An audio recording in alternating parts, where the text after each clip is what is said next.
नमस्कार दोस्तों, welcome back to my YouTube channel. आप सभी लोग कैसे हैं? आशा करता हूँ आप सभी लोग ठीक होंगे। तो आज का मेरा टॉपिक है द पॉल्यूशन, क्योंकि ये बहुत ही इम्पोर्टेंट टॉपिक है। बोर्ड एग्जाम में कई बार पूछा गया है इस पर से। ये क्लास 10th वालों के लिए बहुत ही इम्पोर्टेंट है, तो इस वीडियो को मिस नहीं करना है, एंड तक ज़रूर देखना है। तो आइए शुरू करते हैं बिना किसी देरी के। तो मेरा टॉपिक है आज का द पॉल्यूशन यानी प्रदूषण। The pollution is when harmful यानी प्रदूषण तब होता है when harmful substance are added to environment and then change it in a bad वे।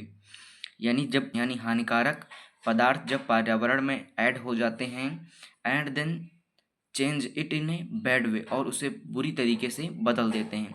फिर क्या बता रहा है? There are 6 kind of pollution of environment. यानी यहाँ पर्यावरण प्रदूषण के 6 प्रकार हैं। कौन कौन से हैं? Water pollution, air pollution, light pollution, फिर noise pollution, soil and thermal. ये हो गए इसके 6 प्रकार। फिर आगे बढ़ते हैं हम। क्या है? एस पोल्यूशन ग्रो यानी है वे टू कम्बैट, तो निपटने के लिए। It have been in demand यानी बढ़ते हुए पोल्यूशन को निपटने के लिए इसके तरीके मांग में हैं। सोलर। फिर क्या है? Solar energy and wind energy give people clean opportunity to power their homes. यानी कहने का आशय यह है कि सौर ऊर्जा और पवन ऊर्जा given people clean opportunity to power their home, उनके घरों में जो बिजली देने का एक स्वच्छ अवसर प्रदान किया है। फिर क्या है? बट दीज में also have environment issue depending on situation.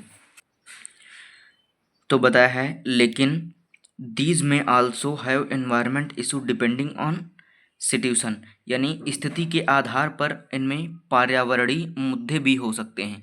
When the people use these alternative forms of energy.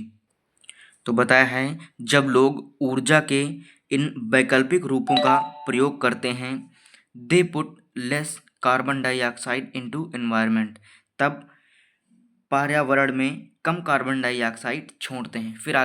फिर वाटर पोल्यूशन, इसमें क्या बताया गया है कि water pollution is a presence of harmful materials in water. यानी बताया गया है कि जल प्रदूषण किन कारणों से होता है? तो जल प्रदूषण में कुछ जब हानिकारक पदार्थ मिले होंगे तभी तो जल प्रदूषण होगा। बस इस पंक्ति में उसी के बारे में व्याख्यान किया गया है। फिर क्या बता रहा है? Such as sewage dissolve metal waste from farms factories and crude oil spilled from oil tankers. यानी बताया गया है कि एग्जाम्पल के लिए आप ले लीजिए सीवेज एंड डिसॉल्व मेटल, घुली हुई धातु। फिर वह है वेस्ट फ्रॉम फार्म्स फैक्ट्रीज यानी कारखानों से निकलने वाला कचरा, and crude oil spilled from oil tankers यानी तेल के टैंकरों से निकलने वाला कच्चा तेल। तो इन कारणों से जो होता है वाटर पोल्यूशन होता है। फिर बताया है कि दी 3 main substance that polluted water are nitrates from fertilizer, sewage and detergents। क्या बताया है इसमें?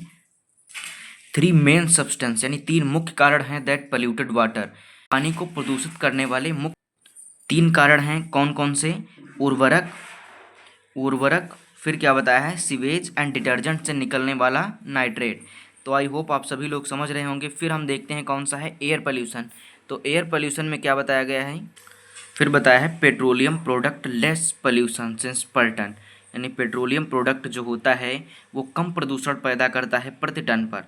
कोयल and wood a lot pollution in since a lot of it burn globally. यानी वैश्विक स्तर पर जो होता है कोल यानी कोयला एंड वुड लकड़ी, ये जो होता है ये जलकर अधिक पोल्यूशन है। यानी किसकी अपेक्षा? पेट्रोलियम प्रोडक्ट की अपेक्षा जो कोयला और लकड़ी होता है ये ज़्यादा पोल्यूशन पैदा करता है वैश्विक स्तर पर। फिर बताया है एयर पोल्यूशन में केस हेल्थ प्रॉब्लम, यानी जो वायु प्रदूषण से है वो आपको हेल्थ यानी स्वास्थ्य संबंधी समस्याएं हो सकती हैं, सच एज अस्थमा और अदर ब्रीथिंग प्रॉब्लम, या आपको कोई सांस संबंधी समस्या हो सकती है। फिर आपको इतना लिखना है, आप बिल्कुल हेडिंग इसी प्रकार से डालेंगे, लिखेंगे, क्योंकि 150 से 200 शब्दों में आता है, तो जितना मैंने बताया है आप उतना लिखेंगे तो आपको पूरे नंबर एग्जामिनर देगा। फिर कंक्लूजन आपको हेडिंग डालनी है, उसमें क्या लिखना है बताता हूँ मैं आपको। पोल्यूशन रिमेन ए प्रेजिंग ग्लोबल इशू। प्रदूषण एक वैश्विक स्तर पर गंभीर मुद्दा बना हुआ है। That threatens human and environment health, जो कि मानव और पर्यावरण के लिए खतरा भी हो सकता है। तो मैंने आपको जितना बताया है ये इजी वर्डों में, इतना ही आपको लिखना है। आप चाहें तो इसको एक बार फिर से देख सकते हैं। तो फिलहाल आज के लिए इतना ही, मिलते हैं आपको अगले वीडियो में। तो जिन लोगों ने अभी तक भी सब्सक्राइब नहीं किया, सब्सक्राइब कर लें, बेल आइकन प्रेस करें, जिससे मेरे अगले वीडियो आप सभी तक पहुंच सकें। तो आज के लिए इतना ही, मिलते हैं अगले वीडियो में, तब तक के लिए धन्यवाद।